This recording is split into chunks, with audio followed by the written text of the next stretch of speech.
Hi everyone. Hi everyone. What we have for you today is another in our series on the Anima and Animus, and this one is the divided anima, heaven or hell. Or is it both? It's both. It's both. Oh dear, thank you. But you speak from experience, do you? I think I probably do. What with me? Present company exempt, I think. Oh good, Yeah. good.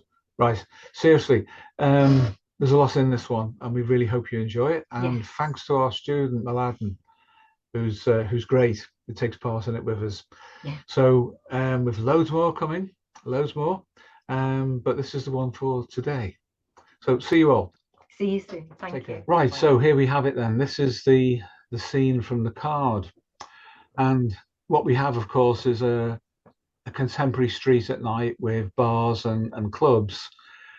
And it's the image of a man. We can only see the back of him here. So we have his perspective through the back of him. So metaphorically, we can say that it's like a privileged perspective from his unconscious. So we can see how the feminine elements are clustered around him dynamically before he enters into this field of potential relationships, which is the bars and the clubs at night.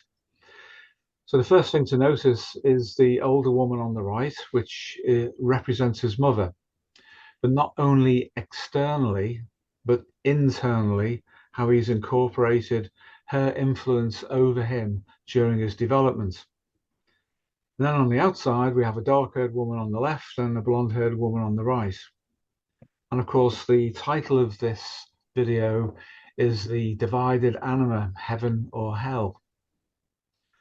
So very often when young men go out into the world in order to build a life for themselves and to meet people, meet women in this instance, then he's going to meet different women with different configurations of relating that he either can connect with or can't, based on his experience, his normal, conscious, and intentional experience, but also it will be filtered. And the emphasis we're making here, because we're calling it the divided anima, is the influence of the mother on the inside. And there are other factors as well with respect to the women, aren't there? Because women receive a man as he is configured. And the role of the mother in that man's life is important, isn't it? Yes. Well, he's basically taken his mother on a night out, but on the inside. Yeah. Obviously the card is presented in the way that it is to make the point, to make that he is literally taking his inner mother with him. And there are these two women that it seems that he's encountered within the street scene. And I would suspect that it's probably heaven and hell for him, actually, but it's probably more towards heaven than hell. And I would suggest that it's probably hell for the two young women who are there, because if he is to further either of those two relationships in a real sense, then one of those women, or both maybe, will have to share him with his mother. Yeah. And that kind of triangulation, if you like, will then go with him. It will go with them. It will go with the young women as well. Yeah. So it's a complex situation, literally, isn't it? Yeah. Not unresolvable, but no. but there's a lot of dynamics It's involved. Yeah, it's a primal one. Yes. And it's collective as well. Yeah. Albeit that it's in a roughly contemporary scene. This could be any big city in the world. But we also need to consider that those two women, the dark-haired young woman, the blonde-haired young woman, are also external reference for the projection of his anima onto. Yeah. So there's an element of reality testing here. The when young men go out into the world and they take their inner mother with them as a representative of their anima, specifically in this instance, we could say the mother complex, then the mother complex is a third party before the relationship gets underway. Yeah. And the quality of the relationship to the mother will determine very much what kind of judgments he makes about which of those two women he might want to be with. Yes. So the two of them there are divided because they represent the potential for a split. But the one we need to understand is the mother, because you've got basically the judgments of Paris here enacted out psychologically. from the Trojan myth of the shepherd prince of Troy, Paris, where he has to give the apple to the most beautiful woman. Now, we can think of beauty as being an external thing. So a young man thinking that he's looking for someone to have some kind of relationship with might believe that he's looking for a woman for that purpose.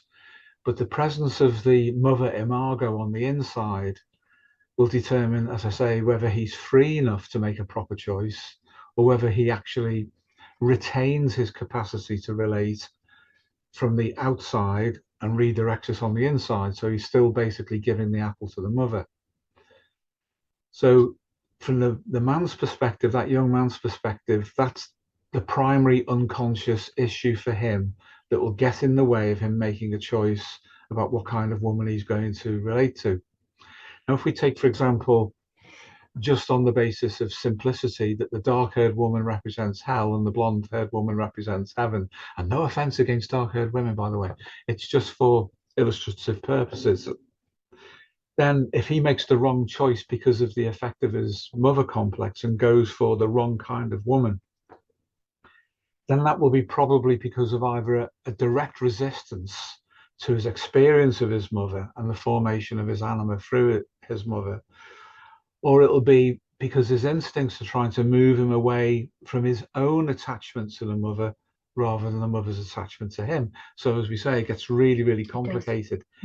If he makes the wrong choice, it's heaven or hell. And his anima, if it's divided, will mean that he can't make a distinction based on reality, because he will always be referring to the inner representation. Likewise with the woman on the right. Would she want him if he's still attached to his mother, if he's still moving away on the inside towards her? Will she be able to trust him? Because young men who are overly attached to their mothers, if their eroticism isn't turned inwardly, it can come out in the form of promiscuity, an inability to relate fully to a woman. So he's likely to want to relate to many women in a superficial way. So heaven or hell beckons, as we can see in this universal collective representation here. And it all depends on the state of his anima, as Jungians understand that to be. So what do you think then with respect to that, Mladen? I'll just unmute you. Yeah, I'm unmuted. The last part especially was a bit interesting and unfamiliar to me, honestly. How you said that if he doesn't manage the eroticism, it can turn into promiscuity. Yeah. Could you please go along with that just a little bit more, how the etiology of that would constellate? Yeah. So psychodynamics are always layered and they're always superpositioned. That gives it its complexity.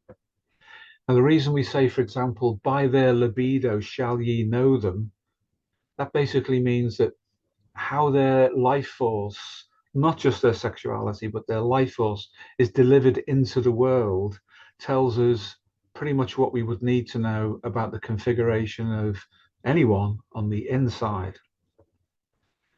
So if somebody is overly attached to the mother, that might mean, in a depth psychology sense, that they can't betray that image by relating in depth and in a complete way to an outer woman.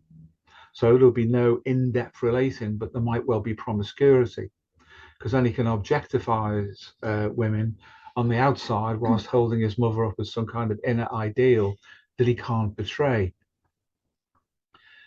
So in that sense, such men will either usually, at a push from instincts, respond to the instincts by becoming promiscuous externally, or not relate externally at all, find it very, very difficult, because the image of the mother on the inside is so overwhelmingly powerful that he can't detach from that to relate at all. So he'll be fumbling, he'll be difficult, he won't know what to do, he will look awkward. Now, for the dark-haired woman who represents metaphorical hell in this regard, this young man under such conditions would have victim written all over him, and she might then want to exploit him in that way. If the blonde-haired woman, for the sake of the illustration here, represents potential heaven, then she would know immediately that the mother is a problem. She would believe probably at first externally, but really the source of that is the internal representation of the mother, even though they are superpositioned. So that would mean that the better intentioned young woman who might want a good relationship with him, perhaps a lifelong one, who knows, would have to come up against that force which is constellated in him on the inside. So then the blonde-haired woman, the young woman, would see the man as a victim to his mother's influence on the inside, whereas the dark-haired woman would say, oh no, you're going to be a victim to me. I can bully you, I can dominate you, I can break the connection with your mother in case there's anything positive in there that would prevent me from exploiting you. Yeah, and of course, really, the ideal role of the mother here should be, you talked about the judgment of Paris earlier, Steve. The role of the mother, given her age and so on, and her time of life, should be one of wisdom. I mean, he should be able to carry the imago of his mother, if he's had a good relationship to her, of course, around inside him in that way. That would then, obviously, in an external sense, give him the insight into what is playing out here, both on the inside and potentially on the outside with these two women. But I suspect that she probably represents power more than she represents wisdom in this scenario that we're painting here, and therein lies the problem. Because it's likely, then you asked about the young women, if we were to say or imagine for a moment that they were in fact real outer women, then they would probably enter into some kind of power battle or competitive battle between themselves over the young man. And you know, obviously none of this is ideal. It's not as it should be, but these are real scenarios. These things play out all the time in the way that we're describing. So so much hinges on, as you rightly say, the relationship, the external relationship to her matters less, to the mother that is, than does the internal relationship. And sometimes mothers want their sons to go out and to free them as well, to free them from the attachment so that they can get on with their own lives. Good point. And that doesn't always happen. It's all down to how we deal with the imago on the inside, whether it's, you know, it's the young man carrying around the imago of his mother, or the mother carrying around what the animus might represent for her in terms of her relationship to her adult son. So all of these things will be in the mix here in this scenario. And that's why you say it gets incredibly complex or complicated. Yes, it does. You have to consider each potential scenario, and in an image like this, it kind of sums up the potential for all of them. It does.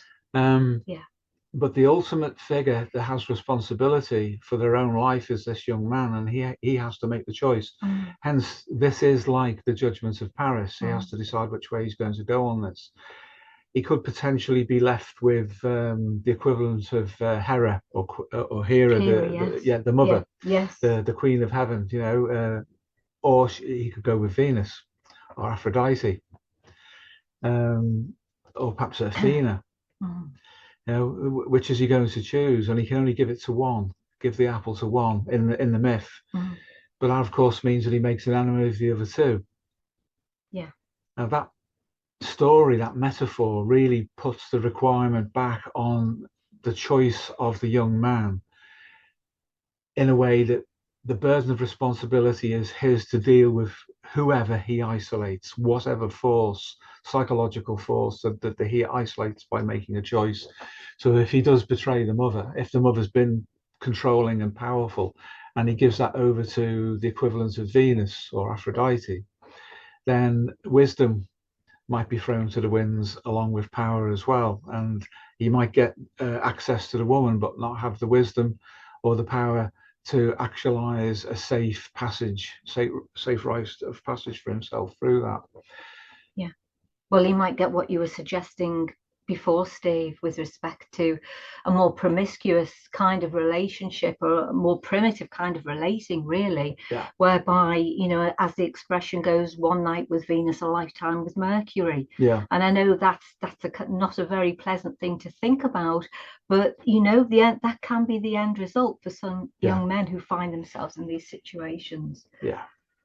That's the Darwinian element. It is. Which once we get below the surface of the mythopoetic representations, that is inescapable. We have to come to terms with the biology, because biology is very, very unforgiving.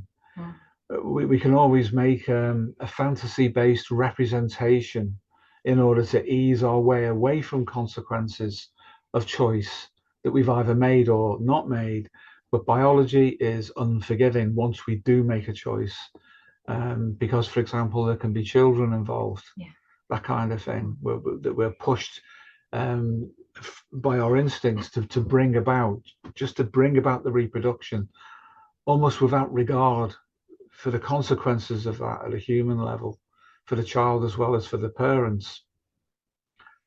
So this is a very tough situation, adaptive situation that all young men are faced with.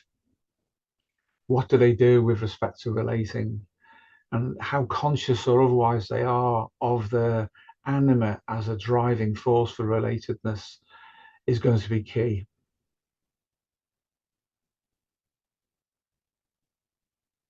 Yeah, a lot of good information there.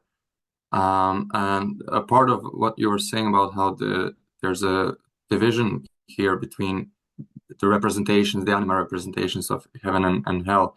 I mean, even though it is on a surface level presented as a polarity, the actuality of it is that the man loses in both cases if he is unconscious of the dynamics, and if he is unconscious of the mother's role that is still in this context negatively bearing upon him. So that's very, and as you say, now I understand, because if he doesn't relate properly and under instinctive drive, if we can reduce it to Panksepian drives here without the proper context, and he cannot find it, he cannot establish a proper relationship because of the mother complex, it can go all over the place with many women, or to retreat as a backfire of that sort.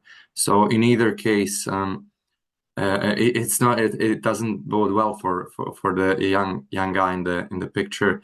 And even if he chooses the good one, there's a chance that she might not choose him, because she could be aware of the dynamics that are within him and how she could get hurt. So it's not a good starting point at all if he remains in the same position.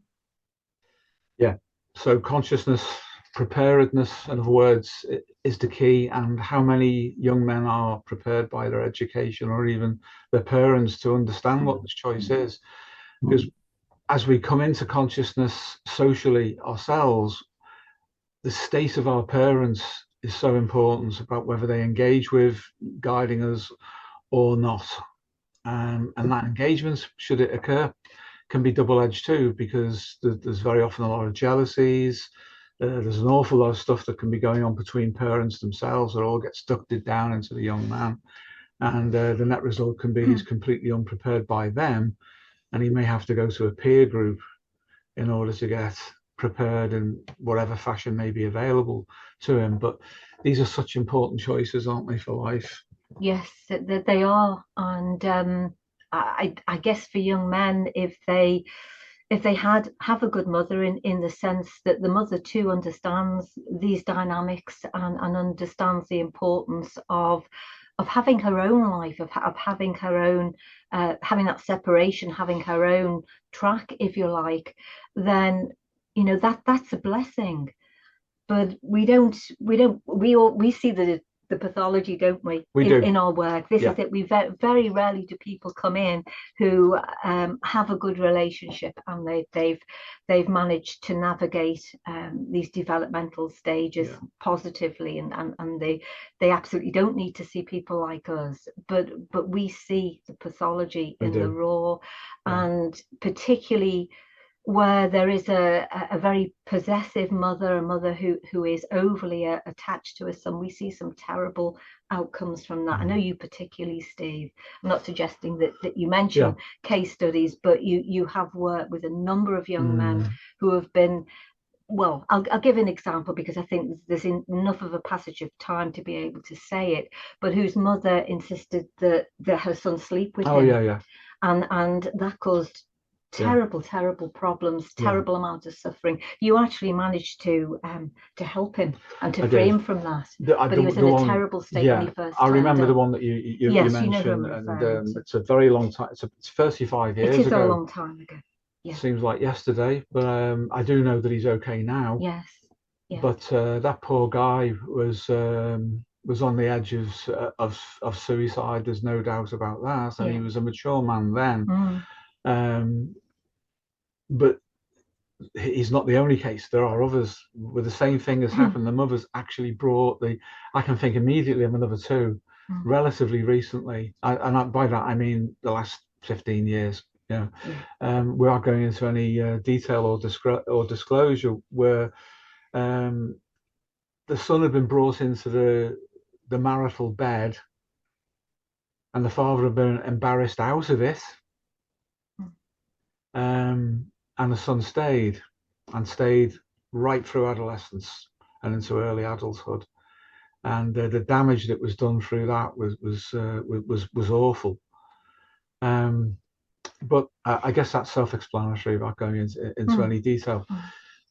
But everything depends upon the configuration for an individual, and that's why any approach to helping someone has to take that specific context and never really have a general approach, a statistical approach to human beings and the complexity of their suffering.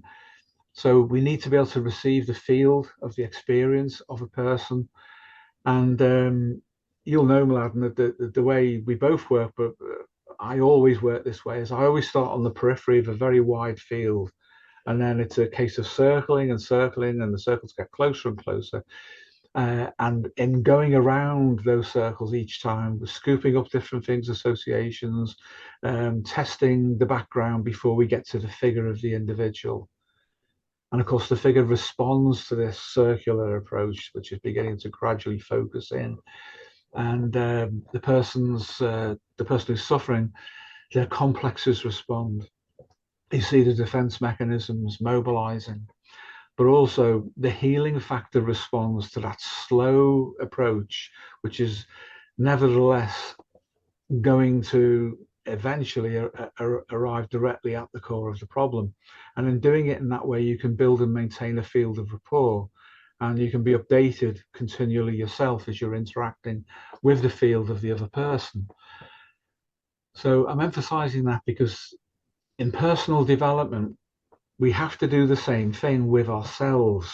That's difficult to do because it's difficult to be objective about ourselves, difficult to see the whole field that is contributed to and has become the through line of our life. If we don't address that, we don't remove it, it is still there. And it's in that narrative, in that trajectory, that every maladaptation that we've ever had remains latent at best, but perhaps also active directly at worst, but outside of our conscious awareness. So when we mentioned, or Pauline mentioned the first case, I know because it's so long ago, and I do know he's okay, and I won't say any more than that. 35 years ago, she saw the effect that I had on me, for example, at that time, as a professional, having to take the responsibility to help that person come through it. Now, one of the very important things that emphasized themselves at that time was the context. It would have been so easy, so easy to be superficial with him. But that wouldn't have helped at all. And it would have been so easy to be emotionally superficial in the way that you generally get with counselors. where you emit the representation of such things as unconditional positive regard, that kind of thing, and empathy. But the important thing to understand when you're working in depth with someone who has really suffered is that they know if you're not being genuine, they feel it. And if you carry on performatively, like an actor, as if you're not really engaged, and all that will do will make everything worse, even though you may appear to be doing all the right things by the book on the surface. And that comes at a cost for you as a therapist, because the act of being genuine, truly genuine, and being field sentient and relational with a person means that, if I can go back to the idea of being an actor, it's like being a method actor at that point, because you have to feel everything they feel, but not in that empathic way. It's a rapport-based way that the true depth of understanding objectively impacts you. And the only way to deal with that is to go back into the collective psyche, because all of this has happened before to other people in other generations, right back across human history and beyond. The same kind of scenario has repeated itself. And deep within all of us, there is a template to receive that experience and appropriately interpret it and act upon it.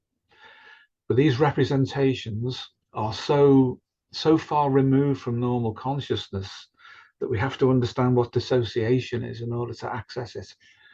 And a dissociation that doesn't separate you from the person you're working with, but that you go through that together through an incremental process of experience of the field of relationship. And when you do that, and the healing symbols arise naturally, and then when you allow intuition to fully configure between the two of you, without being cognitive about it, you find that the direction opens itself up, and then you can start to go towards a proper solution. And you've avoided being hyper-rational, and you've avoided being pseudo-empathic or giving any of those core conditions of counselling out in that rote fashion. You're really there for someone, but there is an emotional cost for that, an energetic cost. So at a professional level, if you work with people who suffer in any respect, if you're going to go in depth, you have to do all of that.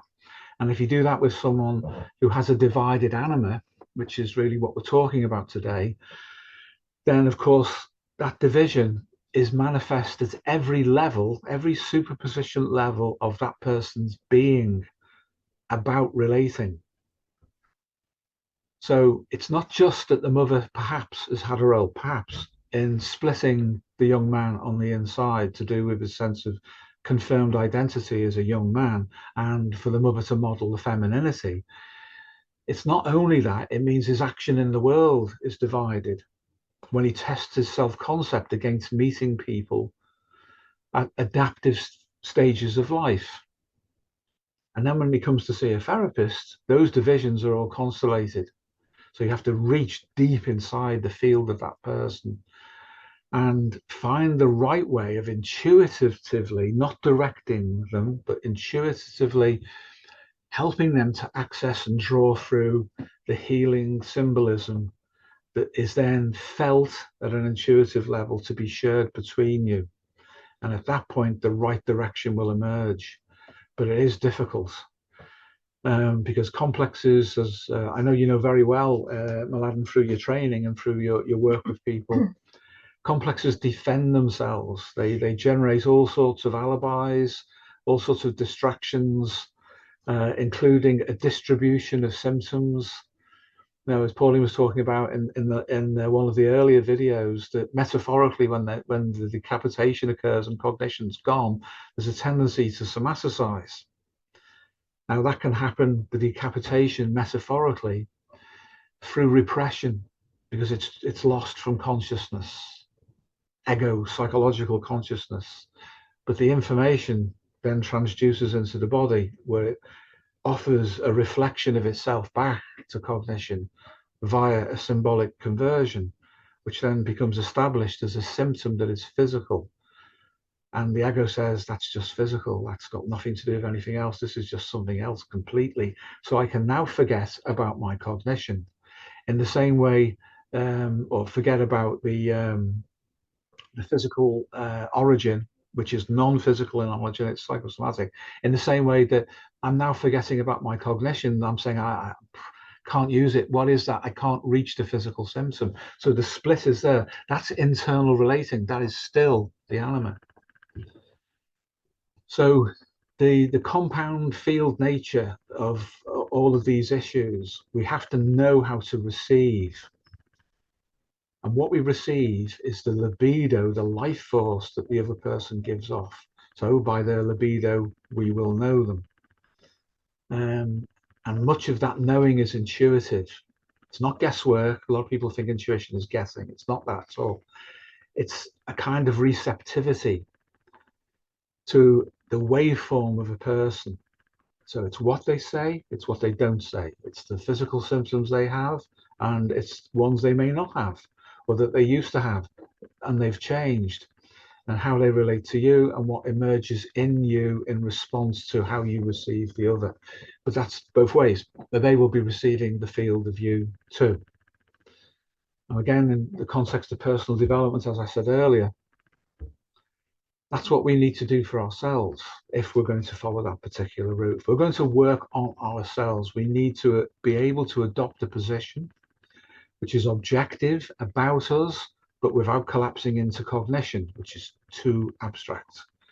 We need to feel into instincts, into non-verbal language, into symbols, into representations, and the dynamical relationships between those symbols and relationships.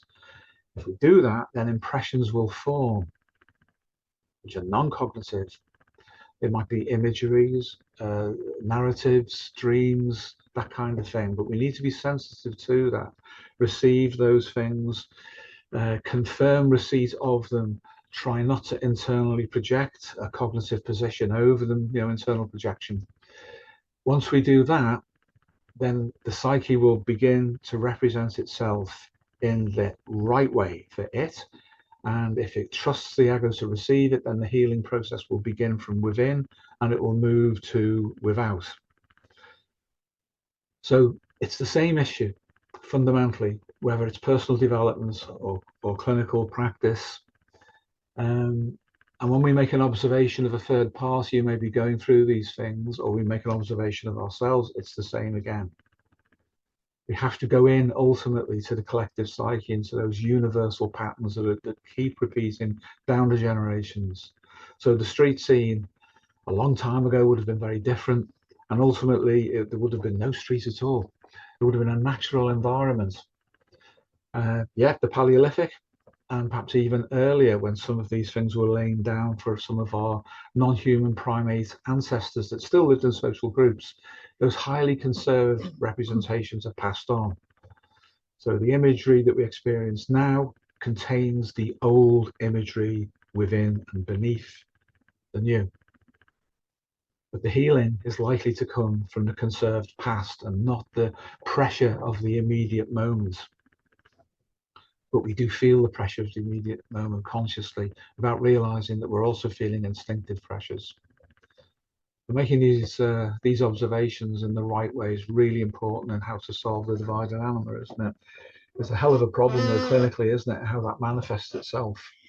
Well, because of the complexity again that you've described, Steve, and the individual context always. But what you're offering for people really is actually a way for them to do this for themselves, even outside of the clinical setting, because the more that you can do for yourself, the better. Absolutely. Otherwise, the chances are, if you don't get a very good therapist, then you'll just become mired in more attachment through transference and projection, which is best avoided if at all possible.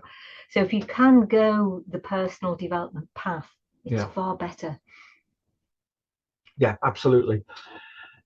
It takes a little bit of courage to do that, but I would define courage in this context as being the capacity to separate yourself off from anxiety. And by anxiety, I mean drive state. So I'm making a distinction between a drive and any emotion about that drive that forms downstream of the drive.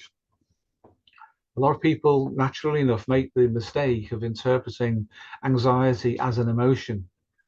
That's because they seem to occur together.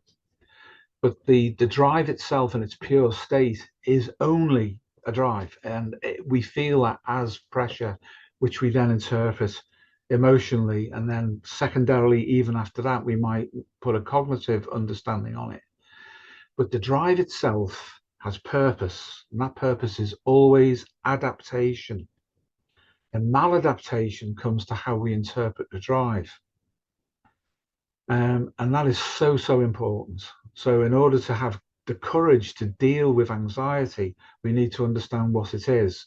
So things that get labeled social anxiety, a social phobia, that kind of thing. These are awful suggestions, because we're delivering a negative to a person and saying, self-categorize, self-identify like that. And then when you come to believe it, you will generalize that out, it will distribute itself, and every social situation becomes like the others. That's a complex by definition. That's the field of a complex. But if we can utilize cognition initially to realize objectively and to an extent abstract out what we're up against.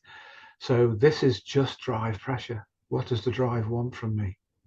I don't need to make an affective and emotional interpretation and then attach myself to it, because that's a complex. But if I decide not to do that and allow an intuition to form, so I get beyond the drive's presentation, and we'll go somewhere. And how do we do that? Well, if we've received the drive and then we separate from attachment to it, the drive withdraws. So it's like a wave, and we can receive the wave and then follow it. We can go from whence it came. And when we do that, and if we do it in the right way, we'll find out what the origin of it was. And the origin of it is going to be something which is meta-instinctive. In other words, it will be scenario-based, this latent, innate, inherited, genomic and field-based anticipation of a possible scenario that we will meet, that will bring us into a state of maladaptation, will present itself as an image or as a narrative or as a dream. That's better than receiving any of those things as a symptom, either physical or psychosomatic, involving both the mind and also relationally externally. So when we follow that back in the right state, the right disconnected state from the drive state, but we follow it, then we're opening up a genuine communication with the non-ego, the so-called unconscious. That takes pressure away immediately. Yeah, otherwise I think we allow ourselves to be labelled, as you're suggesting, Steve, with things like social anxiety. Yeah. And whoever makes that suggestion, and it could be literally anyone, but oftentimes it's some kind of healthcare professional, or counsellor might say that we have social anxiety. What they're doing in effect is confirming the complex. Yeah. Because the complex of course, will have an affective core to which ideas are attracted. So it will have the affective and the cognitive component tied up in it. And then for someone to say, well, yes, they, absolutely, you have anxiety because you have this horrendous affect that you're feeling and experiencing, and you're having all these awful thoughts that go with it, means that you're becoming more and more separated from intuition as ground state consciousness, which of course is how you become updated from within about what really needs to be done. So we have to resist that kind of influence, which is negative, really, because it will only ever confirm complexes. I know it can be hard, can't it? It can be hard from within an affective state to have somebody say, that's not where your attention should be, it should be somewhere else. It can be hard to let go of that, but actually, in effect, it's the complex that doesn't want you to let go of it. It's not you, it's not your ego as such.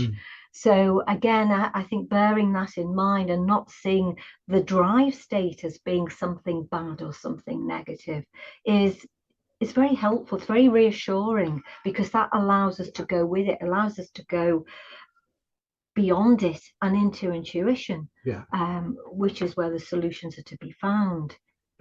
So we have to avoid external influence and suggestion about those kinds of things, kind of labels that come with that, and that we almost accept, because it's apparently better to have a name for something than to not have a name for it. You know, the ego feels better about that. It feels reassured that somebody is telling us we have a particular thing, a particular disorder, and then it's like, well, at least I have a name for it. But actually you don't have a name for it at all. No, you have an abstraction for it. You do, yes. Mladen. Yeah, resonates so much. I mean, in my life, I've seen countless people in today's, especially. Just for context, I was watching the Freud BBC series, and I watched the entirety, and it was very, very interesting. Sadly, the upload wasn't that good. Some of the dialogues can't be heard, but it was nevertheless the impression of it, the general, you can get it. And at one point, someone said once he got older, like no one is suffering from hysteria anymore, and he says every age has its diseases. So for context here, the social anxiety and anxieties in general are definitely one of the diseases of today's age, and you can see that people identify with it. And as Pauline says, the complex is the one who's very eagerly receiving that suggestion to fortify itself, and then people basically cannot separate their identity, and a lot of their core being gets suppressed just to support the idea that they are socially and not well adapted, or have social anxiety or something. So I know, Steve, that you propose that especially in personal development, that you can ask, what can you give up without giving up yourself? And by doing that, you can, even if someone resists, you can still see the resistance, the strength of the complex, if they are still very attached. So it can be a good test to see the strength of those fortified positions that someone has taken. And on another note, while you were saying about anxiety itself, could we perhaps more in a simple way interpret them as just as warning signs of possible maladaptation, that is currently that the deeper part of us is not agreeing with the current state and is issuing a message of a kind that some things are not well balanced and should be more attended to? Yes, and because of superpositioning, it's very difficult sometimes to work out the running order of things, which is why I was laboring the point that anxiety and emotion are not the same. The anxiety is a drive state that comes first, and then the affect is part of the interpretation. The reason affect comes online like that is highly conserved in an evolutionary sense, because there are some conditions, obviously, within life where we have to make a very, very quick decision, or something decides it for us. And a quick way of doing that is to generate fear. And the fear response then is generally connected to anxiety as a drive state, as I say. But if we think in affective neuroscience terms, Jaak Panksepp's work, for example, seeking is something which is going to be very closely associated with anxiety, because seeking is the primary drive to go out into the world and meet needs and resolve them. So if seeking mobilizes us effectively or effectively, then we will meet the need that the seeking system is trying to direct itself towards. But if we don't do that, then seeking turns into urgency, and urgency becomes the characteristic that defines the drive state as what we normally call anxiety.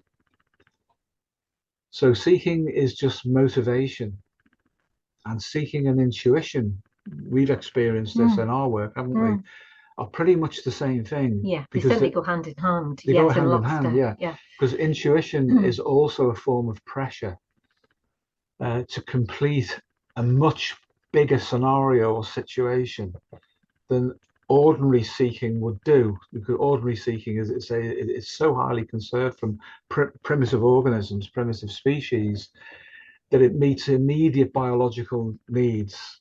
But intuition is concerned with higher order ones and whole system scenarios, and also finding solutions that ordinary drive states can't find for themselves. So it's a complementary process and it has its own pressure. And if you get intuition and seeking working together, then the drive state is high.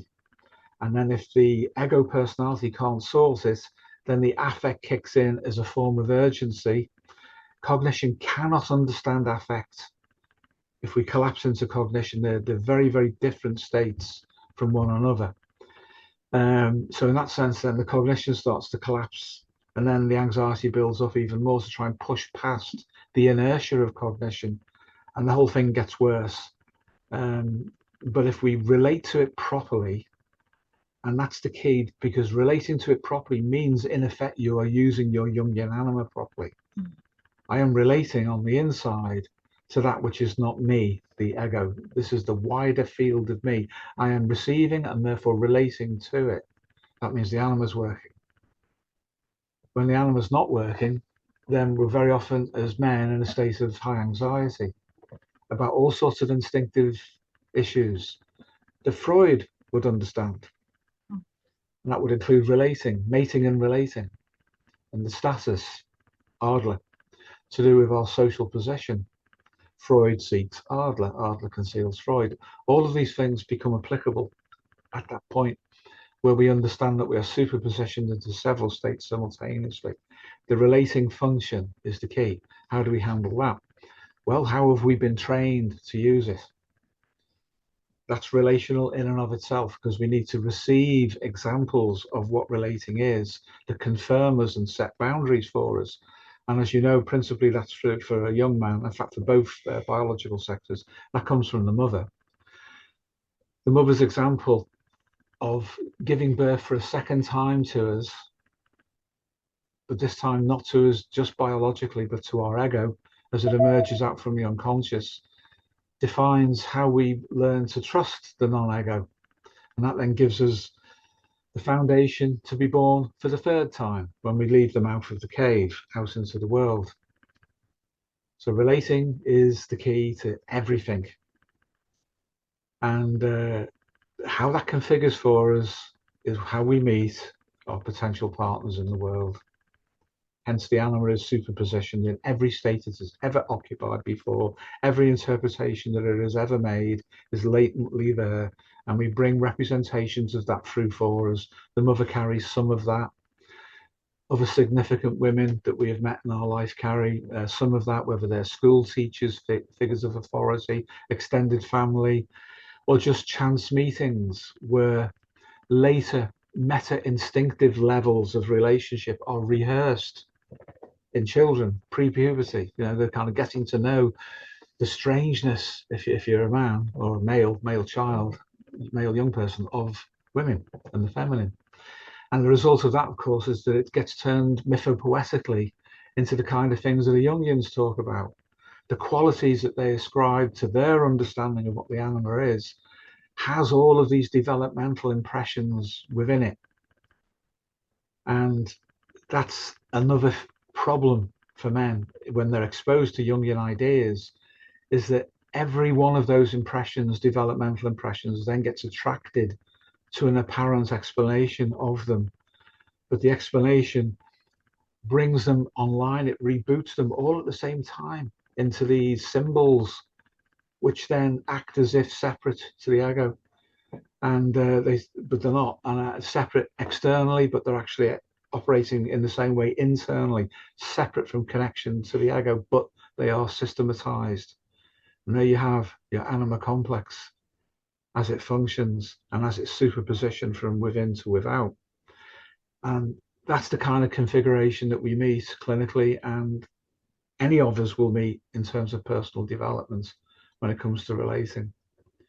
So to have a divided anima then essentially means that. It means that when we meet relationships in the world, fully formed adult ones, with all the anticipations that have come through from biology and have been rehearsed in us at lifespan development stages on timed release from the genome, then anything that we've gotten wrong is likely to appear again. And that includes things we've not learned properly about how to make an assessment of relationships, so we don't become victims to, as men in this context, to destructive in this context women. And also we might mess things up really well by meeting a really nice girl, someone we should be in relationship to, but our mother's still there on our shoulder and whispering in our metaphorical ear and bringing all of those adaptive complexes forward.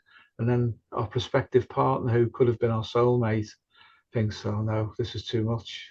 I can't deal with this. I want to relate to the man, not the child, not the mother-possessed child who's never really gone through that third birth out of the mouth of the cave. And as Paul was saying earlier, weren't you, about the rivalry then between the external woman and the mother complex. Yeah. And the mother complex with the real mother being present at the same time demonstrates the superpositioning. So the young woman can experience the man being in the state of possession, as the Jungians talk of it, of a mother complex, and the physical mother's there as well. There's the superpositioning internal and external, and the triangulation that you were mentioning earlier. But all of this can be solved if we approach it in the right way. And I appreciate a lot of what we've said is technical, but if it's broken down, the means to deal with all of this is in what we've said. The practical means. It'll need a little bit more fine-tuning for proper delivery for people, but it's there. And you can avoid a great deal of blind alleys and misdirections from internet gurus and through the misunderstanding of Jung's model if you can get down to those essentials.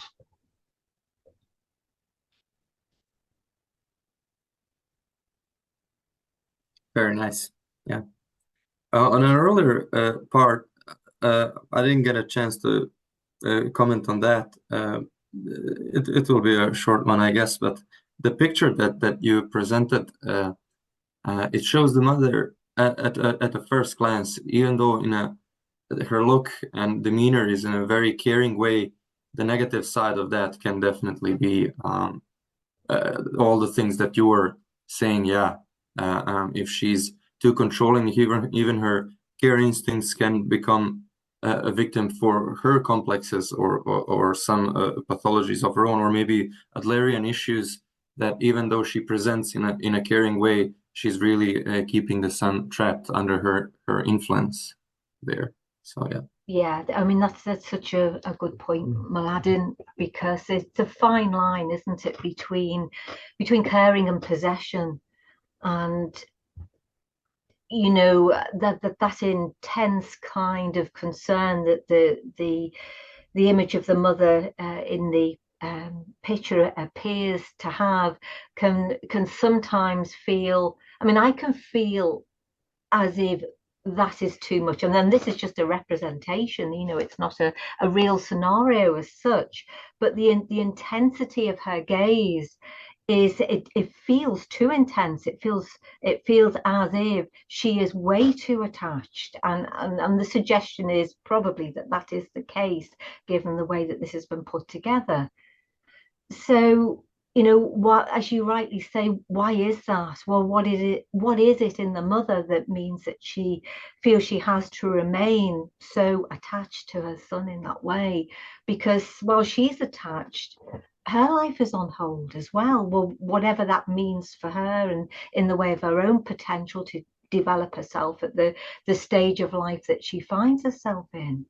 So no one is free in that scenario. It's really we should be a mother looking at that and reading it in that way should actually be repulsed by that herself. She should feel somehow that investment of care and attention is wildly inappropriate for the stage of life that that young man is at. And Yeah, clearly some mothers do not back off. They continue to be attached in that way for all sorts of reasons.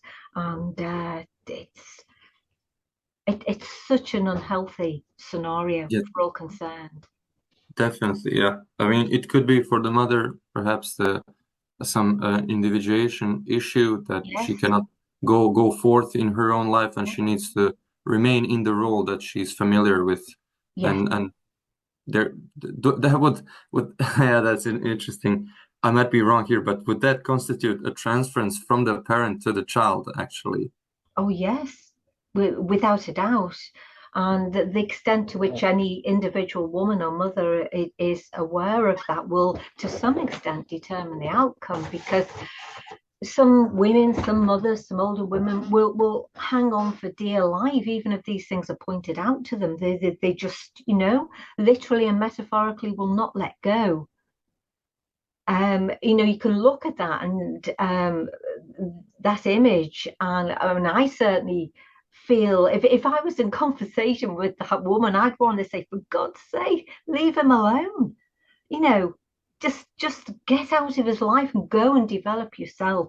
Do something with your own life. Let him live his own. Let him make his own choices. And that's my own instinct. And I'm just looking at an image. It's not like it's even a real scenario as such. But my instinct would be to say, for God's sake, step away. Leave him alone. Get out of his life. Let him live his own life. Yeah, thanks, Paul. He may have a reciprocal attachment, and it could, in theory, and in fact, sometimes be even stronger than the mother's towards him. And the attachment of a child to a parent, if the child doesn't wean themselves off from the parents, so to speak, can actually condition the parent to reciprocally over-attach back. True. So, which is a further complication. So it might not actually be so much 100% her fault. It may be 40% her fault and 60% in the young man. It just depends. And as you say, it is just an image, but it's an image which contains so many starting off points, really, to understand the field, which is why I was saying earlier that the most important thing of all is to receive the presenting field of the other. When we're working clinically, and when we're working on ourselves individually, we've got to receive our own field. And that's difficult, because you've got to hack your way through all of the fictions, the Adlerian guiding fictions, neurotic alibis that we've accrued ourselves through our ego's attempt to generate our own capacity to deal with the world. That's what Adler meant, really, about the power complex or feelings of inferiority. It's something that we build up where we attempt to compensate for something that occurs earlier on. So if he's had difficulty in meeting with the world as a young man, he may attach a parent to him. So it's just a consideration amongst all the others. It's an important consideration, and it can and does happen. I guess the temptation is to emphasize that which is really evocative in that image, and for me anyway, obviously it'll be different for everybody looking at it. The thing that stands out for me is what appears to be an exaggerated sense of concern in the mother. I mean, it may be that it is well intentioned, and there's good reason for it, but I mean, if she literally and metaphorically lets him go out into the world, and he makes mistakes, which inevitably he will, then my perspective on that would be that the role of the mother is to be there for later, should that happen, should there need to be some guidance, some redirection, some emotional support, whatever. Because otherwise, that young man, I mean, we were talking about this earlier, actually, Steve, and it's not the fault of the young men who were in this situation. But if that was a Paleolithic context and that young man was at the mouth of the cave waiting to go out, and there was some, you know, cave lions waiting for him, what we don't want is a scenario where he steps out and he is immediately taken up by the cave lion, because he's so unprepared for the outside world. He's so still within the maternal cave that he can't actually make that adaptation without coming to some, you know, horrendous harm or sticky end or whatever you want to call it. So he has to, there has to almost be, I think, a kind of a belief in the mother that he will be okay even if she has some reservations, that she should at least allow him the opportunity to go and do that. And obviously, hopefully it won't be bad, it won't be a negative experience, but it's equally as bad, isn't it, to be trapped within the cave, the maternal cave, as it is to go out and for maybe not life to knock you around a little bit. I mean, but neither scenario is nice, but it still nonetheless seems preferable to leave the cave than it does to be hovering on the edge of it, still tied or attached to the mother, for a young man, that is. Yeah, it is. And it's easier now to not be faced with the immediate consequences of making the wrong choices at the mouth of the cave, because we have a kind of extended adolescence, if not an extended childhood, and all sorts of apparent buffers that are built in to smooth the transition, but they are potential traps as well. Which is one reason I think why mythology has developed the way that it has, because mythology has layers of complexity that include fairy tales, for example, which are often much more to the point than myth. But the complexity is still there. But it's as if, as culture and civilization has evolved, then our understanding of the representations of these tasks of adaptation have also proliferated. That's good if we can sort out which ones we should pay attention to and which ones we should ignore. But the opposite, or the obverse side of that, is that the predatory nature or predatory side of human nature also has its mythic representations, and they fall back on Darwin and Freud and Adler to an extent. So if, for the sake of illustration, the woman on the left with the dark hair is the predator, then she's assessing the situation with the mother up very differently. It doesn't mean that the blonde-haired girl hasn't understood that the mother's a problem. It's just that either of them will potentially either have to exploit or to deal with the issue of attachment between the mother and the son differently towards a different goal. So the predatory woman doesn't really care. It's immediate gratification and then disposal. Whereas the other woman will be interested in making a decision on, do I invest my life in this man? Do I want to reproduce with him? Do I think I can save him from his attachment to his mother? Will he choose me because I am going to be better for him? Or will he go to the dark-haired woman who isn't bothered, apparently, because it's only short-term gratification she wants, and then he'll be dumped?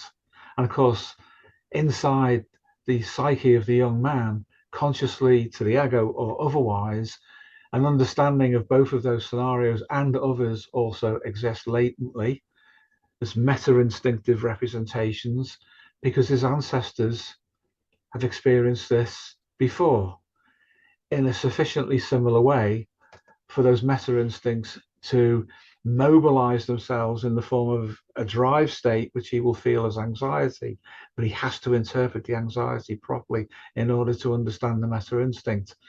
If not, then what tends to happen is that the system collapses around an easy option to reduce the drive pressure. And it'll be, I'll go with the dark-haired girl, and we'll just do what we have to do, and then there'll be another one tomorrow. Or I can't face this.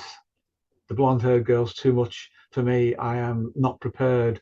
I am unprepared, in other words, to form a proper lifelong relationship with someone who could challenge the relationship I have with my mother and bring out the positive in me. So it's far better to go and play an internet game instead, or go and hang around with my male peer group, take drugs, decide not to, relate, go and watch internet gurus, whatever it might be. In other words, the avoidance of adaptation. So given these are all potential scenarios that a young man can meet and does meet going out into the world, who would you say, with respect to the mother and the father, is the most ideally suited to prepare him for that, in terms of having an understanding of what it is he's likely to meet? Well, I would say ideally it would be the masculine, and that will include the father, but the father has to know when to let go of the son's sense of being constrained by him. So in other words, the young man needs to be handed over to mentors who replace the father within society, but even before that, to a peer group that will confirm him and say, we are at the same stage of lifespan development. This is a journey we can share together. Now, if that works, that's great.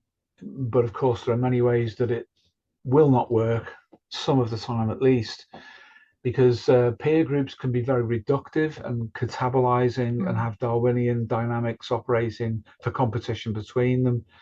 Women dial each other down, men do as well. You see this all the time with young men in a peer group. One of them forms a relationship and he's outgrouped. He loses all of his friends because the other friends aren't in a relationship except with themselves through the peer group. So at that point, the peer group is maladaptive.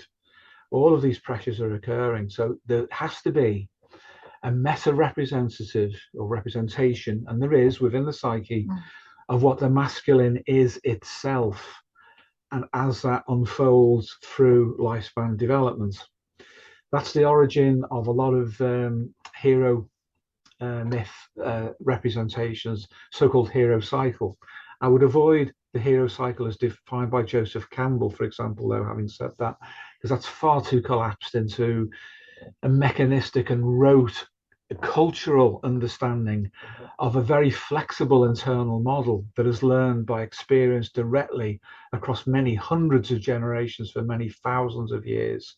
So go on the inside to receive rather than go out to any kind of representation that would collapse you if you're going to... Including parental ones? No, I'm going to come back. I'm going to segue back to that, because it depends on the quality of your relationship to your father, because you can restore what was lost when you're older. It depends on the quality of the father. A good father will know to let go of his son so other adult men can influence him positively. But if he's a good father, he will be in the background and will be introducing some of these figures or some of these opportunities. He'll also release his son to the peer group without too much influence, and understand that even for Freudian reasons, for Oedipal reasons of attachment to the mother, he has to step to one side and allow bigger representations of the masculine in the form of the superego or superego for Freud, when that works properly, to begin to give a representation of ethical practice, of a set of values and so forth. And the father's image is still there, but it's wider and it's more collective. And then later, the father needs to be there again if he is needed, as you said about the mother, in exactly the same way. Yes. But we don't really know from this image, unless we project into it, of course, which we are doing to some extent. Where is the father? Is he still alive? Is he still married? Does he, do you live in the same house? Was he ever a presence for this young man? But ideally, he will be there. And the best way to do that for a father as the son gets older is to be a point not of dictated wisdom, but of gentle statements of understanding at an intuitive and an instinctive level that are handed over to the son, as I say, in a calm way that does not generate resistance, inertia, anxiety, or whatever, but the son feels it. And that can happen in a few minutes if it's done properly. But if the father starts to lecture the son, if he starts to criticize him, anything like that, then you're going to damage the relationship you have with your son, and you're not going to be able to act as the medium for bringing through meta instincts that the son will need at that moment. For the father to do that, he has to have some distance based on respect for his son's lifespan development. Otherwise, he'll be interfering. And if he's had problems with his wife, the mother of his son, and there have been competitive point scoring going on over the years, over the relationships of the son, it will be difficult for the father to do that. So ideally, a good father needs a good mother also to be available to help the son. But the collective representation of the masculine that's latent within us is what we need to receive. And sometimes we need an external referent for that, to allow it to bypass the ego and our complexes. Because we all have a father complex, for example. And that will always be there for adaptive purposes. The reason we have a father complex is that some fathers are inadequate, and we have to learn that they are, and we have to learn to be independent from them. So having a father complex is not abnormal. It's just an unfortunate aspects of evolution that they form naturally. So for a father to get around the father complex, he must not meet it in the way that the complex would expect the father to be. So he acts like a mentor, he's calm, he's respectful, he's understanding, he's brief, but he's available. That's the best way to do it. And that's a man with a good anima. Yes. It's a description of a man who relates well yeah. to his anima. If he can do those things for his son, then his own anima, his own relating function is in good shape. Yeah, I'd agree with that. Because he will be attuned to his son's needs rather than his own. And he'll know when to step gently away. And that's how a psychopomp should work. And psychopomps we can meet who are not related to us. We can meet them and they have no social status. They can be very ordinary people, but they have a wealth of experience. In Tantric Buddhism, they're considered to be crazy wisdom teachers. They're not necessarily Buddhists at all, but they've got some ability, that's some way of representing themselves and representing wisdom that is special to them in that moment, and it's meaningful. And the good psychopomp goes into an altered state of consciousness when they relate to someone, and then they move away and they're ordinary again. They're no longer crazy. They don't have that crazy wisdom characteristic about them. In some senses, a father has to do that for his son as well. But he is always going to have to negotiate the potential for the father complex, to be constellated, particularly in an adult son who is feeling that he's not coping. So the father has to give him the representation whereby he feels respected, supported, but not contained or directed to the father's needs. And I think, like you say, that's probably the description of a good adult male anima at work. Yeah. It'd be a similar configuration for the woman too. But this young man at this age is going through lifespan development phases, which he is being pressured from his genome and its related fields to enter into a competitive situation, a competitive scenario. Yeah. And if he feels unprepared, he will make mistakes. So I say, like we've discussed then, just for illustrative purposes, a father, as we described in an earlier video, one who says to his adult son that you'll never find a woman like your mother. I mean, that could, or a good woman like your mother, or the suggestion is that he just won't be able to do that. And we put that, say, into this scenario here. I mean, it could go, I say, one of two ways at least. It could mean that he then tries to prove his father wrong, or to stand up to his father by going for the apparently more positive Anima representation here, because she is similar enough to his mother for him to then be able to say to his father, well, actually, you're wrong here, because I've been able to find a relationship that equals yours, or whatever you believe yours to be in your own eyes.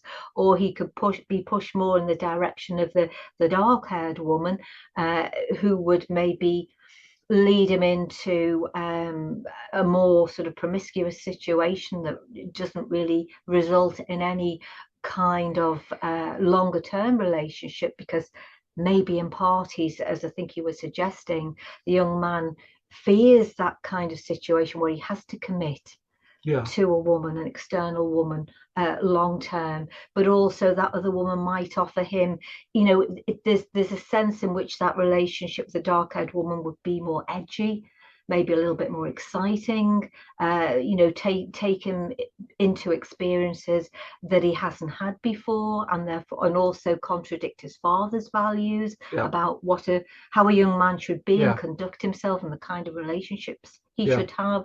So just that one experience, that one configuration in and of itself could play out in a number of ways. It could. Yeah. And again, this is what we mean when we say about the complexity of these things. Yeah. You never really know just how it is all going to pan out. No, you don't.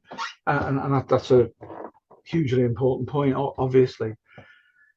So there's a Darwinian imperative, which where all else fails, it's as if instincts coalesce around that, and then the drive pressure emerges out from it, which is, in the face of complexity, becomes simple.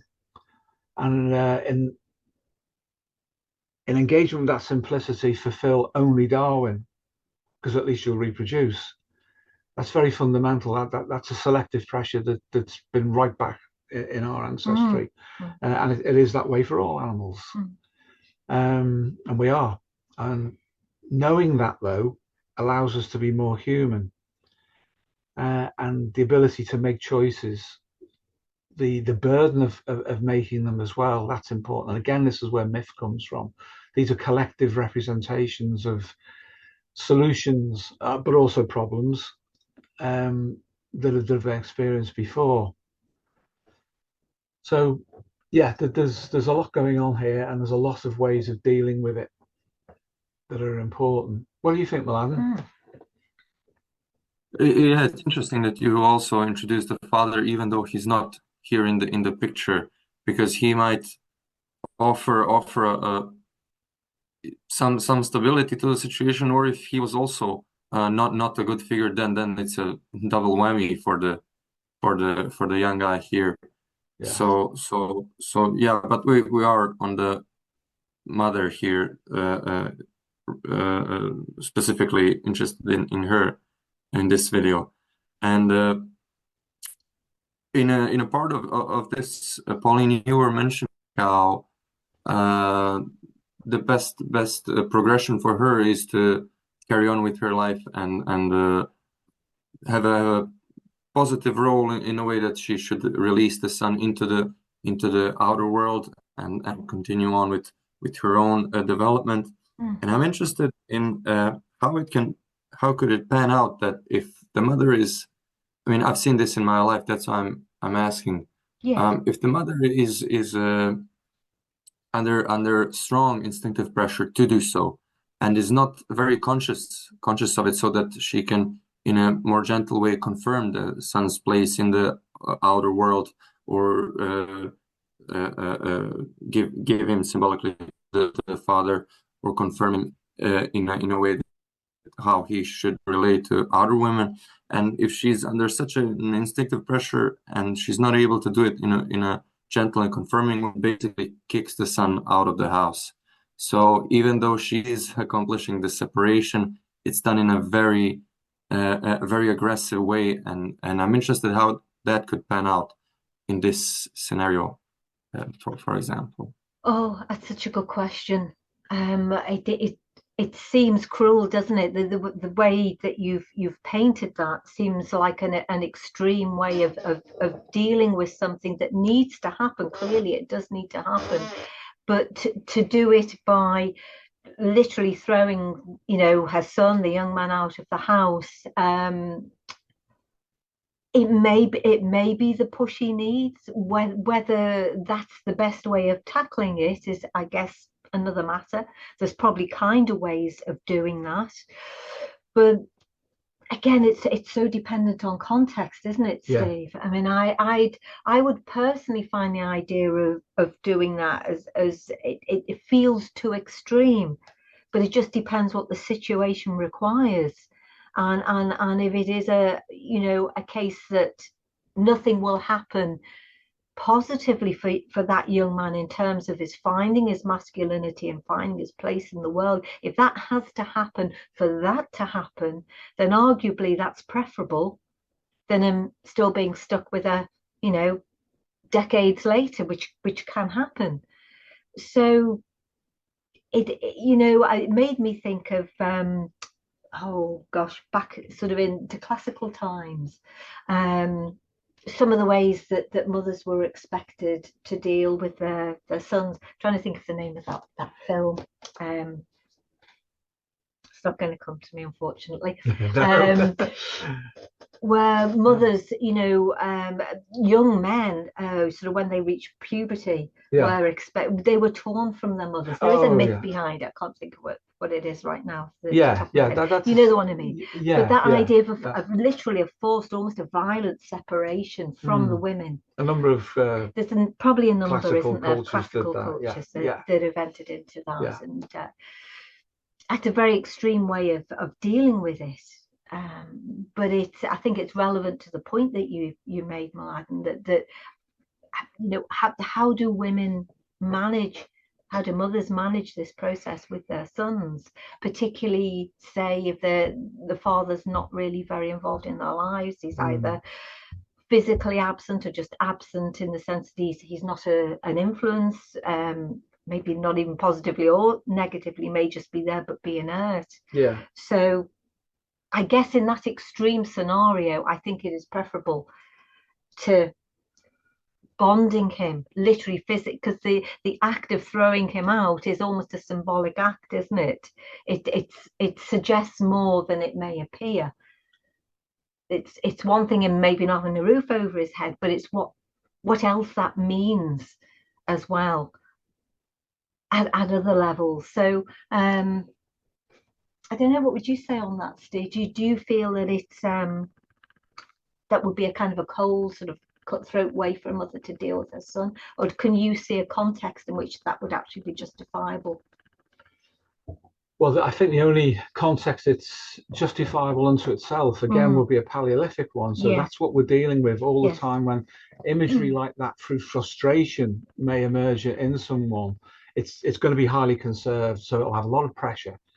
And then if we're lucky, the more evolved parts of our mind will say, okay, I've entertained the thought and the fantasy, but it's gone. Now I'll be more conserved about doing the right thing. But in a Paleolithic environment, where every mouth is a resource or is taking resources, if someone is not adapted, they're going to be overlooked or left out, thrown out the cave maybe. Now, having said that, I have experienced plenty of parents who've done that, both in my former or original career as a police officer, where that kind of thing has led to all sorts of issues, where there's been abuse of children, where they've been murdered, or whether the children have just gone on to become criminals as a form of adaptation.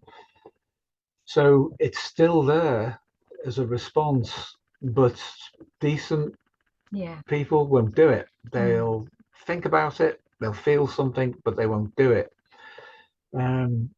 It just depends, doesn't it? I think a middle ground might be where, for the good of the son, that a parent might withdraw 100% of their support and encourage them to go. That then should meet the instinctive drive pressure of the child, say the son wanting his own home and wanting to leave, wanting to go out to carve a reputation for himself and what have you. So it's complicated, isn't it? It is complicated. It's all scenario specific. It is. I think sometimes what you can get is that the son, because obviously he is arguably attached to the mother in a specific way, that he might actually then engineer a scenario, a transference, if you like, that provokes the mother into rejecting him. I mean, that can happen. It can happen with the father as well, of course. But it's, you know, if the drive pressure is sufficient, which I think is what you're saying, the instinctive drive pressure to get out, and he's maybe a very decent young man, maybe too decent, to the extent that he doesn't feel he can outrightly say something to the mother or even to the father, if the father's anima is controlling, that he might then simply engineer a situation, a transferential situation, where the mother's instincts just can't stand it anymore. And he brings that out in her. And as a result of that, she does and says maybe some very terrible things that she later regrets, because the instinct to make him stop and to send him on his way is so great that she goes along with it. But I guess that we hope, don't we, in a sort of a civilized society, that there will be some negotiation between the ego and instinct, and they'll come to some kind of agreement that is reasonable about what needs to be done. But I think there are situations where that does happen. The mother is provoked and provoked and provoked into doing it, and then she can be blamed as well at the same time. And so it serves lots of purposes to do that. And superposition with that, there are conflicting meta instincts, because meta instincts can disagree, because they have different goals. So you can get all of that going on, and then it's a very confused situation. And that actually is what we really mean by the divided anima, a confused situation about relating. What is the rank order of solutions I need to address over this? And very often we can't get it right because we can't please every part of the psyche. But there are fundamentals. The basic issue of relating internally and then relating externally, that gives you the best configuration to be able to deal with these things. And some of the things we said earlier about how to approach patients, how to approach ourselves, that's the groundwork that needs to be done. I've remembered the name of the film now. Is that Sparta or Spartans? Was that the name of the actual title of the film? But it was to do with, well, the Spartans did that. The Spartans did do that. They did. They did. Yes. So did the Carthaginians and others. But they're famous for it. They are. Or were, I should say. Thanks to both of you for providing. I mean, it's a nuanced question. It's a difficult one, but when you bring context into consideration of the entire constellated family and their relationships between each other, themselves, their own personal instincts, and the whole group, I mean, it can even start to make sense of such a dramatic scene happening. And thank you also, Paul, for mentioning the father, that if he was absent, even though present, but still absent in his instinctive way, then the mother could be co-opted by the instincts to fulfill that role of pushing the son outside. Under I can imagine instinctive pressure, that it's not her job, and yet she has to do it. So I mean, double the difficulty there. Absolutely, Mladen. I mean, that can happen in single parent scenarios, can't it? It could be what's happening in the image that we've all been sharing and looking at. It could be that the mother concerned has been forced to try and occupy both roles, and hasn't been able to do either adequately, and maybe through no fault of her own.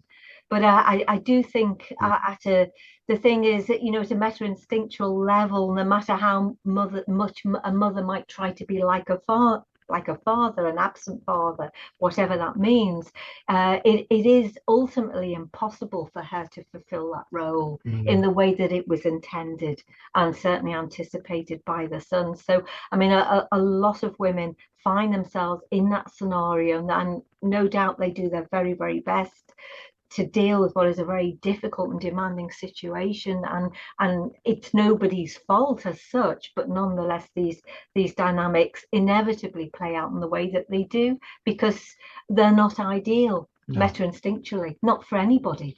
No, that's the task of life, as Adler called it, really, which is basically working out your relationships to other people, and to your own sense of inferiority, as he called it. You know, I think that's an unfortunate statement on his part, really. But if you mix Adler appropriately with Jung, what Jung doesn't do is corrected for, because of Adler's emphasis on social adaptation in that everyday sense. And what compensates for both of them is Freud.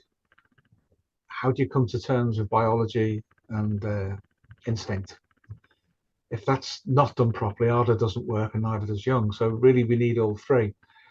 And all three represent something which is innate in us anyway. So yeah, the best way to deal with the problem of a divided anima is to accept that it always will be. That there's no ultimate integration of it possible because of the complexity of life and lifespan development, but we can have a go at it. We can do as good a job as we can, because that is dynamic adaptation to things. And if we've made a mistake or a series of them in our lifespan developments, we can go back to the ancestral psyche to find out how to bring forward the cure for that. We don't have to go back to our complexes. If we handle it properly, we can bypass them. And that includes the scenario that was in that picture as well. So if we mess that up, provided it's not terminal, and how far we've messed it up, there is always the potential to reconfigure our lifespan developments appropriately.